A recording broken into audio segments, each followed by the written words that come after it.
Kalau kita dituduh, ya kan? Dituduh memfitnah Jokowi korupsi.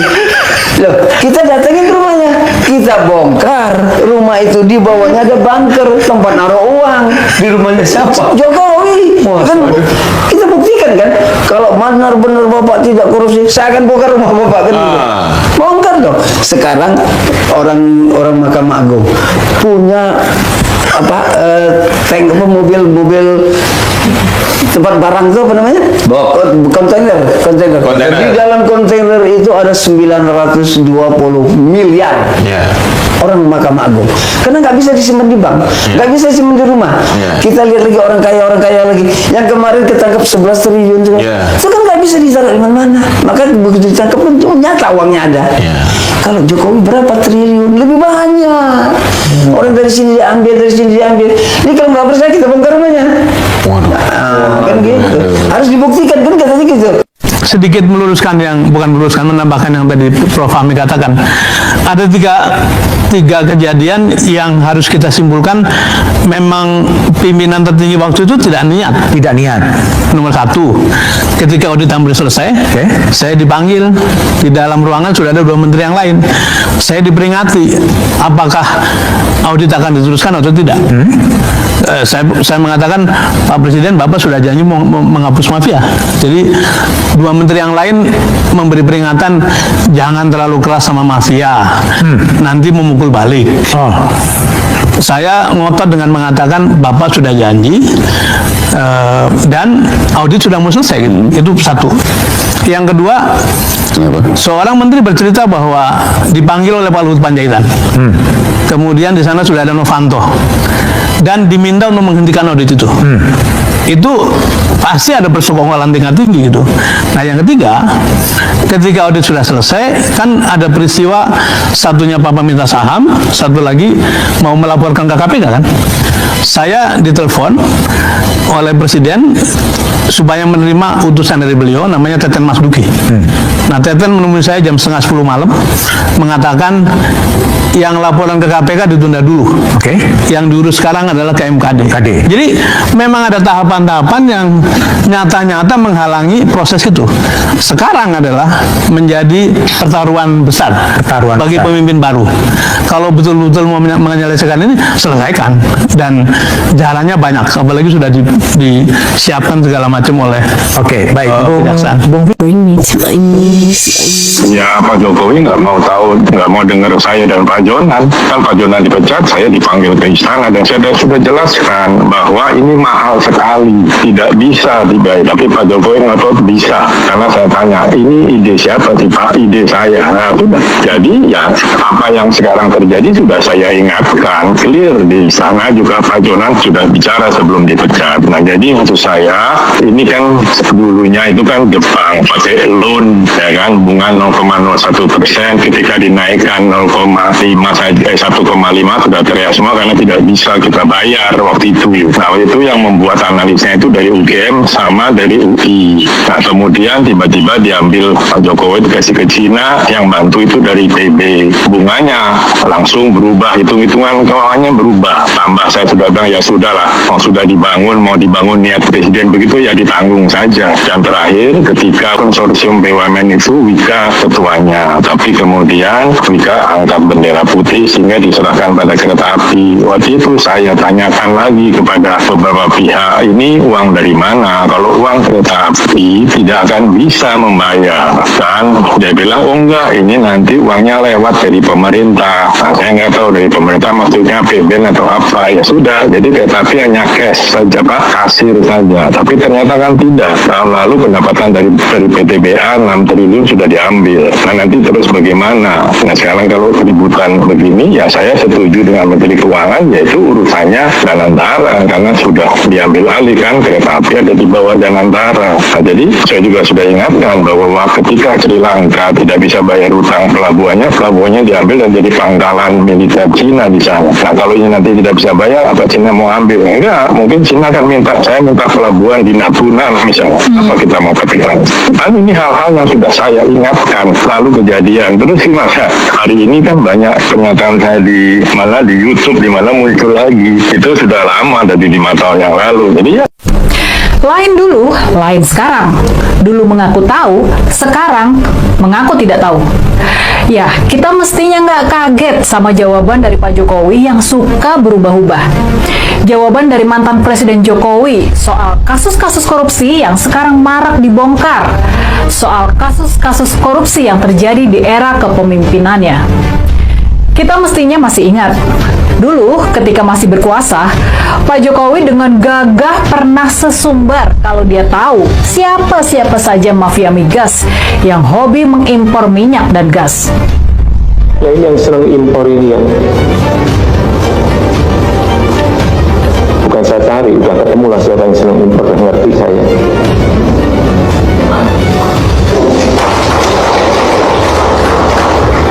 Hanya perlu saya ingatkan bolak-balik, hati-hati, kamu hati-hati, saya ikuti kan. Siapa yang impor? Ya orang-orang yang senang impor. Bapak Ibu sekalian tahu semuanya. Ada yang senang impor dan tidak mau diganggu impornya. Baik itu minyak, baik itu LPG, ya ini mau saya ganggu. Tapinya nih, sekarang ketika mencuat kasus impor BBM dan Pertamax oplosan yang konon bisa merugikan rakyat Indonesia sampai hampir 200 triliun per tahun, kasus yang terjadi di era kepemimpinannya, kasus yang terjadi antara tahun 2018 sampai dengan tahun 2023, apa yang sekarang dikatakan sama Pak Jokowi? Terkait blending. Ya kalau ada kejutan jadi ketuk dulu. Merasa calon nggak sih? Calon nggak sih Pak blending? Ya sekali lagi ini manajemen besar, manajemen besar. Soal inkonsistensi, soal ketidakkonsistenan, kita tahu Pak Jokowi seperti apa. Dia inilah politisi ulung yang mendapat julukan populer, sen kiri belok kanan. Pak Jokowi adalah politisi yang konon ucapannya selalu tidak konsisten. Makanya, soal kasus-kasus korupsi, soal niat dia memberantas mafia migas, apakah sekarang kita masih bisa percaya sama dia? Apakah kita masih bisa mempercayai kata-kata dari Pak Jokowi? Gimana kalau menurut kalian? Lalu soal kasus korupsi di Bank BJB yang kemungkinan melibatkan mantan Gubernur Jawa Barat, Kang Ridwan Kamil. Kita juga bisa mencatat pujian setinggi langit yang dulu diucapkan oleh Pak Jokowi ketika mendukung Kang Emil di pemilihan Gubernur Jakarta di tahun 2024 kemarin. Kalau Bapak Ibu bertanya pada saya, jawaban saya rekam jejak. Rekam jejak. Kenapa saya Ridwan Kamil? Karena juga rekam jejak. Dulu, Pak Jokowi mengaku mendukung Kang Emil karena tahu soal rekam jejak Kang Emil. Dia tahu soal rekam jejak Kang Emil yang bagus, sehingga layak didukung menjadi gubernur. Tapi sekarang, setelah rumah Kang Ridwan Kamil digeledah sama KPK terkait kasus korupsi di Bank BJB yang konon melibatkan orang-orang di sekitarnya, apa yang dikatakan sama Pak Jokowi soal Kang Ridwan Kamil sekarang ini? Melihat sosok Pak Ridwan Kamil Pak selama menjabat itu, apakah ada pembahasan seperti itu? Tidak, saya tidak tahu. Kaget nggak Pak pertama kali kabar? Sangat kaget. Omongan politisi konon memang nggak bisa dipercaya. Omongan mereka keluar sesuai dengan kepentingan politik mereka saja. Nggak cuma Pak Jokowi yang seperti itu, yang omongannya nggak bisa dipegang. Mungkin hampir semua politisi seperti itu. Tapi di antara semua politisi, tampaknya memang Pak Jokowi ini yang paling mahir dalam urusan tipu menipu ini. Makanya sampai-sampai kemudian muncul julukan populer, sen kiri belok kanan. Sebuah istilah yang dipopulerkan oleh politisi P3 yakni Gus Romi, Muhammad Roma Hurmuzi. Jauh sebelumnya, majalah Tempo pernah membuat cover yang menyindir Pak Jokowi yang suka berbohong ini, yang nggak konsisten antara omongan dan tindakannya ini. Mereka menampilkan Pak Jokowi dengan bayangannya yang berhidung panjang seperti Pinocchio, boneka yang hidungnya bakal memanjang kalau berbohong. Ketika itu, majalah Tempo mengulas ingkar janji Pak Jokowi kepada para penggiat anti korupsi soal pemilihan pimpinan KPK atau Komisi Pemberantasan Korupsi. Waktu itu, Pak Jokowi sempat berjanji akan memperkuat KPK. Tapi pada kenyataannya, dia ikut arus melemahkan komisi tersebut. Soal kebiasaan berbohong Pak Jokowi, ini kemudian mendapatkan pengukuhan dalam karya patung yang dibuat oleh seniman Mas Butet Kertarejasa. Patung tersebut menampilkan lelaki kurus dengan pakaian Raja Jawa seperti yang pernah dipakai oleh Pak Jokowi. Uniknya, lelaki tersebut punya hidung yang panjang seperti Pinocchio. Karya ini memang tidak menyebutkan bahwa patung tersebut adalah gambaran dari Pak Jokowi. Tapi kecerdasan kita tentunya bisa menarik garis hubungan di antara patung tersebut dan kritik kepada Pak Jokowi. Soal kebiasaan dan budaya berbohong dalam bungkus pencitraan, ini kemudian mendapat telaah tajam dari cendekiawan Sukidi dalam esainya yang bertajuk Pinocchio Jawa, yang kemudian viral di media sosial. Di situ mesti tidak menyebut nama Pak Jokowi, secara tajam Pak Sukidi membedah perilaku-perilaku seperti yang biasa dilakukan oleh Pak Jokowi. Di dalam esai tersebut, Pak Sukidi mengingatkan bahaya besar yang dibawa oleh pemimpin yang berkarakter Pinocchio Jawa. Menurutnya, di penghujung masa pemerintahannya, Pinocchio Jawa mewariskan budaya kebohongan dalam berpolitik tanpa rasa bersalah sedikitpun. Kebohongan demi kebohongan dalam berpolitik dia praktikkan sebagai strategi permainan kotor untuk mempertahankan kekuasaan. Pinocchio Jawa menjadikan kebohongan politik sebagai bagian sentral dari karakternya. Dia memimpin republik bukan dengan keutamaan publik, melainkan dengan kebohongan, korupsi, nepotisme, dan berbagai praktik kejahatan lain. Dan mirisnya, praktek yang sudah terlanjur banal ini pun diterima luas sebagai kewajaran tanpa rasa malu.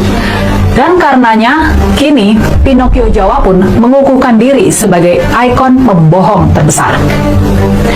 Jadi, ya, halo tonton, kembali lagi bersama saya di channel ini. Kita sudah menyaksikan bagaimana cuplikan video yang sangat menarik.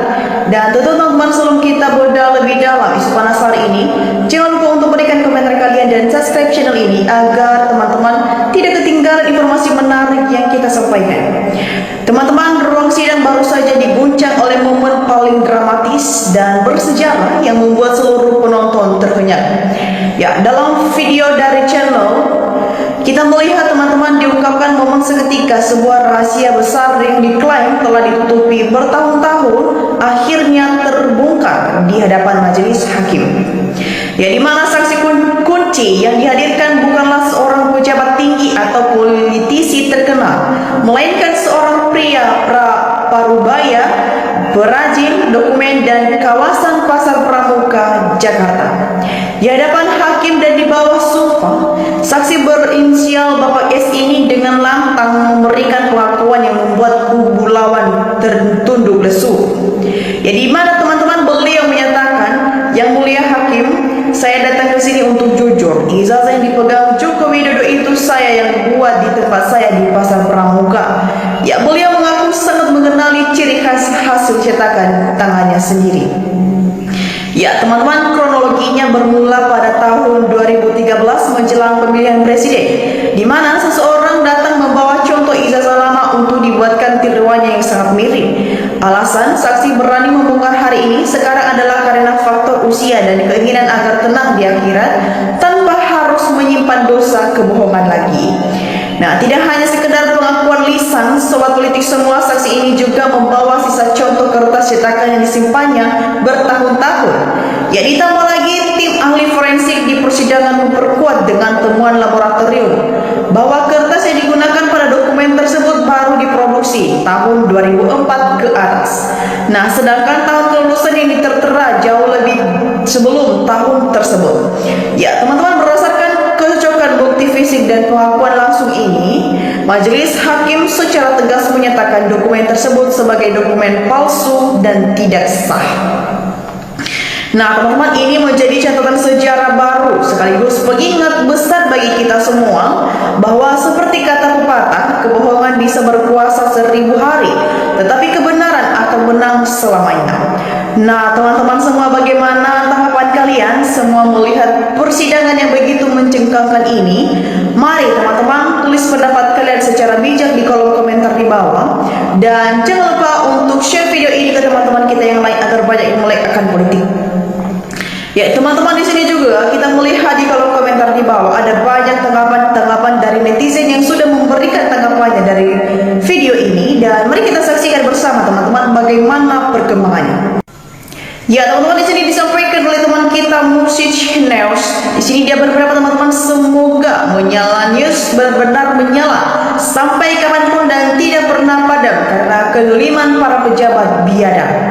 Teman-teman, Rusdi juga memberikan tanggapannya, pembela sok benar tangkap semua. Kita lanjut teman-teman, di sini disampaikan oleh kita Margo Tomo. Di sini dia berpendapat segera tangkap Hakim Jokowi. Itu jelas ijazahnya palsu. Dipastikan Jokowi tidak punya ijazah yang asli. Teman-teman, kita lanjut di sini juga teman kita Adia Selaw memberikan tanggapannya. Kalau negara takut sama keluarga Jokowi, tidak berani menangkap Jokowi, Indonesia akan dikuasai PKI lagi. Ya teman-teman, kita lanjut di sini juga teman kita Suhadi Sunardoto. Di sini dia berpendapat teman-teman, serapi apapun bangkai akhirnya baru baunya tercium. Gitu itulah yang ijazah Mulyono. Disampaikan oleh teman kita Yeimo. Di sini dia berpendapat teman-teman, tucungnya harus dan wajib hadir didampingi oleh kuasa hukumnya. Kita lanjut teman-teman, Mulyadi juga memberikan tanggapannya, pembela kebohongan tak ada satupun yang diseret ke meja hukum seperti Rektor UGM. Teman-teman, kita lanjut sampaikan oleh teman kita Tatang Tentra. Di sini dia berpendapat, kurang bukti apa lagi wahai para penegak hukum yang kami hormati dan kami bayar dari pajak kami. Sekalipun tanah kecil yang kami kering tidak bisa dipakai bercocok tanam, rumah kami reot, namun kami tetap bayar pajak buat kalian untuk melayani kami. Nah teman-teman, Irwan Sumirat juga memberikan tanggapannya, sampai banyak melibatkan kuasa hukum demi untuk mempertahankan kebohongan. Ruwet dungu. Kita lanjut teman-teman, di sini juga teman kita Nurdi Darmalian memberikan tanggapan, kebohongan harus ditindak sesuai keadilan. Jokowi harus dihukum seadil-adilnya atas korban yang sudah menderita seperti Pak Bambang Tri dan lainnya untuk pembelajaran dunia pendidikan dan mafia penegak hukum. Ya teman-teman, kita lanjut di sini juga teman kita Safawi Awi memberikan tanggapan, benar jika benar rakyat akan senang supaya drama gak berkepanjangan, situasi tidak sesuai, selalu gaduh, umek hanya gara-gara satu orang. Kita lanjut teman-teman, di sini disampaikan oleh teman kita Gondol Simiti memberikan tanggapan, setelah sidang ijazah palsu Jokowi selesai disidangkan lanjut ke sidang para menteri yang koruptor yang menyebut nama Jokowi. Jokowi harus dihadirkan di persidangan, kalau tidak rakyat akan demo. Tatang Hatta juga memberikan tanggapannya, kalau kita baca Al-Quran sudah jelas dikatakan bahwa kebohongan sekecil apapun Allah akan perlihatkan. Begitu pula sebaliknya kebenaran akan Allah perlihatkan. Ya teman-teman semua, kita lanjut di sini juga teman kita Reni memberikan tanggapan, bagus, tunggu apa lagi, tangkap penjarakan tuh Pak Hakim, sita harta kekayaannya, uang hasil korupsi, semua yang terlibat juga penjarakan. Jangan lama-lama nanti kabur, uang di luar negeri sita buat menutupi hutang negara. Jangan rakyat menutupi hutangnya. Kita lanjut teman-teman, di sini juga teman kita Bandel pun memberikan tanggapan, seorang pembohong akan dibela para pendusta, dikelilingi para pencilat, disanjung para pengkhianat, didoakan para orang-orang munafik dan dikendalikan para iblis. Saya yakin tidak ada satupun manusia yang kebal sama hukum. Salam waras. Kita lanjut teman-teman, di sini juga teman kita Kenali, di sini dia berpendapat usul. Alhamdulillah bagus, bravo Pak pembuat ijazah palsu dari Pasar Pramuka, makasih banyak. Alhamdulillah. Kita lanjut teman-teman, di sini juga teman kita Asni Ati memberikan tanggapan, teruslah berjuang untuk kebenaran dan keadilan serta kedaulatan rakyat juga negara Republik Indonesia ini. Kita lanjut teman-teman, di sini juga teman kita Yuli Satu memberikan tanggapan, mari aparat semua jujur dan berintegritas serta adil agar negara dan rakyat Indonesia jaya dan makmur merdeka. Kita lanjut teman-teman, Istro Lisa memberikan tanggapan, saya berharap seluruh instansi harusnya ada pengecekan ijazah dari atas sampai bawahan. Ya teman-teman, kita lanjut di sini juga teman kita Tuan Ayu memberikan tanggapan, orang yang suka berbohong akan repot buat dirinya sendiri. Percayalah, seperti penyakit yang diderita manusia itu akibat dari perbuatannya sendiri. Nah teman-teman, kita lanjut di sini juga teman kita Naur lelaki, sehingga beberapa teman-teman terima kasih telah mengungkap dengan jelas kasus ijazah palsu Bapak Jack. Nah, sobat politik semua, bagaimana analisis kalian mengenai tanggapan dari netizen dan isu polemik yang sudah kita saksikan ini? Jangan lupa teman-teman untuk berikan analisis kalian di kolom komentar di bawah agar kita bisa berdiskusi bersama di channel ini. Dan demikian saja untuk cuplikan video kali ini. Jangan lupa saksikan video berikut yang tak kalah menarik dari channel ini. Salam NKRI, harga mati.